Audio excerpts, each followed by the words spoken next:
मेरे YouTube channel astro Naresh पर आपका स्वागत है। नमस्कार, मैं हूं नरेश कुमार। बात करेंगे शनिदेव की। शनिदेव ने अभी हाल ही में राशि परिवर्तन किया है और वो कुंभ राशि में गोचर कर रहे हैं। लेकिन हमने चूंकि इसके पहले भी एपिसोड दिए थे, लेकिन अब शनि की स्थिति जो है वो थोड़ी सी बदलने वाली है, इसलिए ये ज़रूरी है कि आपको उसकी जानकारी भी दी जाए। शनि 30 जनवरी को अस्त हो जाएंगे। हालांकि शनि का गोचर जो है वो 17 जनवरी को ही हुआ है। मकर राशि से कुंभ राशि में उन्होंने प्रवेश किया है, लेकिन चूंकि मकर राशि में सूर्य का गोचर हो रहा है, तो जैसे ही वो डिग्रिकली करीब आएंगे शनि के, वो शनि को अस्त कर देंगे। ये स्थिति बनेगी 30 जनवरी को। 30 जनवरी को जैसे ही 16 डिग्री चलेंगे, वो विदिन 15 डिग्री आ जाएंगे शनि के और शनि अस्त हो जाएंगे। शनि जब सूर्य के 15 डिग्री बाएं या दाएं होते हैं तो उनकी स्थिति अस्त वाली हो जाती है। ये दोबारा अब 5 मार्च को उदय होंगे। अब इससे असर क्या होगा, क्योंकि शनि जो है वो ऐसे ग्रह हैं जिनके फल बहुत जबरदस्त मिलते हैं, और अच्छे भी और बुरे भी। शनि क्योंकि कर्म के कारक हैं, शनि न्याय के कारक हैं, शनि दरिद्रता के कारक हैं, शनि दुख के कारक हैं, और शनि आपको जो है वो आलस्य के कारक हैं। इसलिए शनि के ये जो रिजल्ट जब मिलते हैं तो आप में आलस्य आता है, बीमारी आती है, समस्या आती है। तो जो है यदि जब शनि अस्त हो जाते हैं, वो ये सारी चीज़ें नहीं कर पाते, क्योंकि उनका अपना अस्तित्व जो है वो नहीं रहता, वो सूर्य के प्रभाव में आ जाते हैं। सूर्य शनि वैसे भी पिता पुत्र हैं। जब ये अस्त हो जाएंगे तो उसके नतीजे आपको कैसे मिलेंगे, इस पर विवेचना करेंगे।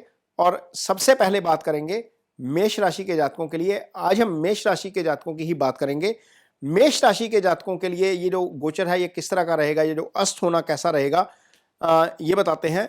मेष राशि के जातकों के लिए शनि 11वें भाव से गोचर कर रहे हैं। अब 11वां भाव क्या होता है? 11वां भाव होता है आपके बड़े भाई का भाव, आपकी आय का भाव, आपकी इच्छाओं की पूर्ति का भाव। ये सारे सिग्निफिकेंस यही से आते हैं। शनि फल कैसे करते हैं? शनि उन दो भावों के फल करते हैं जिनके कुंडली में वो स्वामी होते हैं। शनि की दो राशियां होती हैं, मकर राशि और कुंभ राशि। अब शनि की मकर राशि आपके 10वें भाव में आती है। 10वां भाव क्या होता है? आपका कर्म स्थान होता है, आपके पिता का भाव होता है, आपकी जॉब, आपका प्रोफेशन, आपका कारोबार, ये सारा 10वें भाव से आता है, 11वें भाव से आ जाती है। इसका मतलब यह है कि इन दोनों भावों के रिजल्ट शनि नहीं कर पाएंगे। चूंकि मेष राशि के जातकों के लिए गोचर में शनि 11वें से गोचर कर रहे हैं, 11वें का गोचर शुभ होता है, इसलिए शनि के शुभ फलों में अब कमी हो जाएगी, या कह दीजिए 1 महीने के लिए या 35 दिन के लिए उसकी वो हानि कर जाएंगे। चूंकि फरवरी का महीना 8 दिन का है, ये लगभग 1 महीने का ही समय रहेगा जब शनि आपको वो फल नहीं कर पाएंगे जिसके लिए वो जिसका उनके पास स्वामित्व है। लेकिन वो फल भी नहीं कर पाएंगे जिसके कारक तत्व, जो उसके कारक तत्व हैं, उनके कारक तत्व हैं। अब शनि के कारक तत्व जैसे हमने पहले भी बताया कि दरिद्रता, आलस्य, बीमारी, दुख, ये सारे कारक तत्व शनि के हैं। इंसाफ यानी कि जो जो जस्टिस है वो भी शनि से आता है। ये सारी चीजें अब शनि नहीं कर पाएंगे 1 महीने के लिए। लेकिन शनि की दृष्टि जो है वो बड़ी मारक होती है।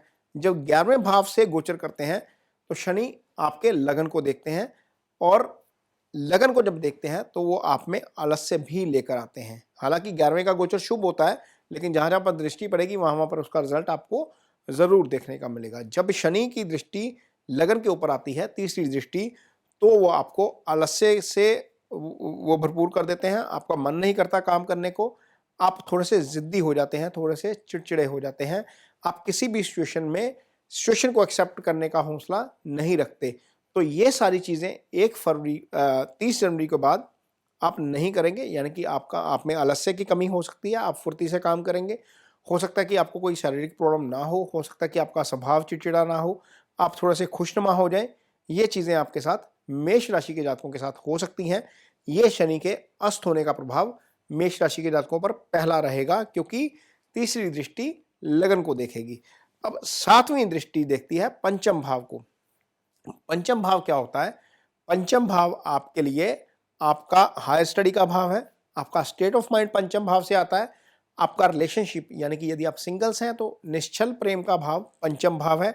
यदि आप स्टॉक मार्केट में इन्वेस्ट करते हैं या किसी ऐसी जगह पर इन्वेस्ट करते हैं जहां से इजी गेन्स आते हैं, तो इजी गेन्स का भाव भी पंचम भाव है, संतान का भाव भी पंचम भाव है।